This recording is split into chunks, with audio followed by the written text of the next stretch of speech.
في حلقة النهاردة أنا هعرض لحضراتكم واقعتين حصلوا في خلال ال 48 ساعة اللي فاتوا، وطبعا هعرض لحضراتكم الواقعتين بالصوت والصورة. الواقعة الأولى اللي معانا وهي حصلت في شارع الهرم لمجموعة من الأشخاص وهم بيعتدوا على زوج وزوجته بطريقة وحشية جدا. هنعرض لحضراتكم الفيديو بداخل الحلقة وكمان هنفهم تفاصيله.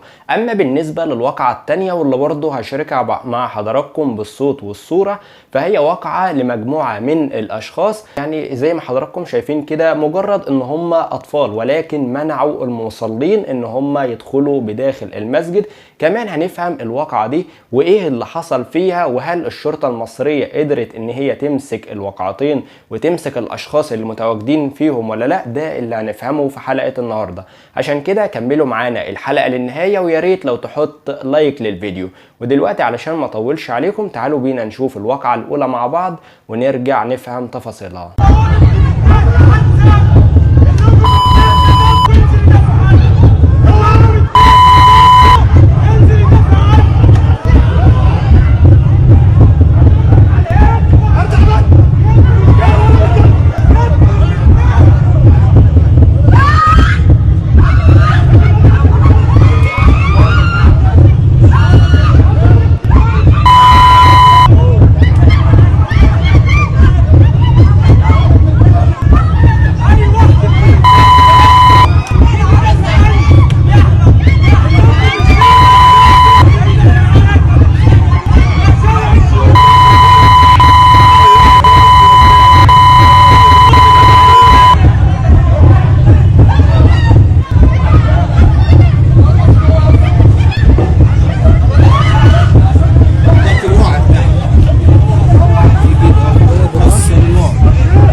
زي ما حضراتكم شفتوا كده واقعة وحشية جدا على زوج وزوجته في الشارع. التفاصيل ان الواقعة اللي حضراتكم شفتوها حصلت في شارع الهرم مقارب من المترو العريش اللي موجود هناك في محافظة الجيزة.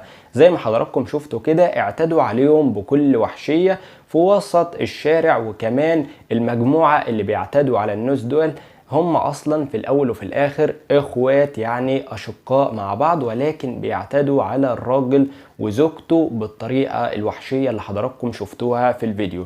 ولكن كل ده اللي حضراتكم شفتوه ما إلا استعراض قوة، وإلا إن الراجل وهو وزوجته يعني ما غلطوش، مجرد بس سوء تفاهم ما بينهم، ولكن أدت إن الأشقاء يمسكوا الزوج وزوجته، وبالأخص يمسكوهم ويضربوهم زي ما حضراتكم شفتوا كده في الفيديو. ولكن للأسف المجموعة من الأشخاص اللي هم الإخوة دول، يعني حضراتكم لو سمعتوا في الفيديو هتلاقوهم كمان بيقولوا ان محدش يقدر يقرب يعمل معانا اي حاجة يا ولاد كذا وكذا. يعني كمان مش مكفيهم ان هم بيعتدوا على الزوج وزوجته، ولكن كمان يعني اي حد هيقرب انه يحاول ان هو يخلص الزوج وزوجته من الاشخاص دول كانوا هيعتدي عليه بالطريقة الوحشية زي ما اعتدوا على الزوج وزوجته. ولكن للأسف الواقعة دي لسه لحد دلوقتي ما تمش الإجراءات القانونية، لسه الشرطة المصرية ما توصلتش للفيديو ده، ولسه ما اتقبضش عليهم. ولكن في الساعات المقبلة إن شاء الله الشرطة المصرية بتقدر ان هي تقبض عليهم علشان يتم محاسبة الناس اللي زي كده، لان الوقائع اللي زي كده للأسف اتنشرت، يعني بتنتشر في الأوقات الأخيرة بطريقة كبيرة جدا. ولكن للأسف ايا كان خطأ الراجل ده وايا كان خطأ زوجته، للأسف ما ينفعش ان هم يعتدوا عليهم بالطريقة الوحشية زي ما حضراتكم شفتوا كده في الفيديو. يعني اقل ما فيها ان زوج وزوجة زي كده لابد ان هم عندهم اولاد صغيرة، يعني اولادهم لما يشوفوا فيديو زي كده يعني هيكون الموقف بالنسبة لهم ايه كمان، يعني ما عادش فيه رحمة ان هم يعتدوا على الناس بالطريقة الوحشية زي ما شفنا في الفيديو كده. للأسف اعتداء غاشم جدا. ومن هنا بنروح للواقعة التانية. تعالوا بينا نشوف الفيديو مع بعض وكمان نرجع نفهم تفاصيلها.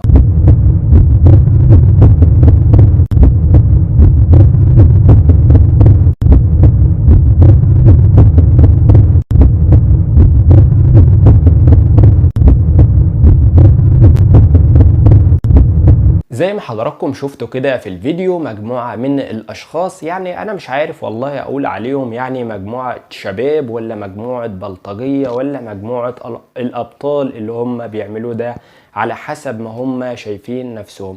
للأسف بيمنعوا الناس من الدخول للمسجد.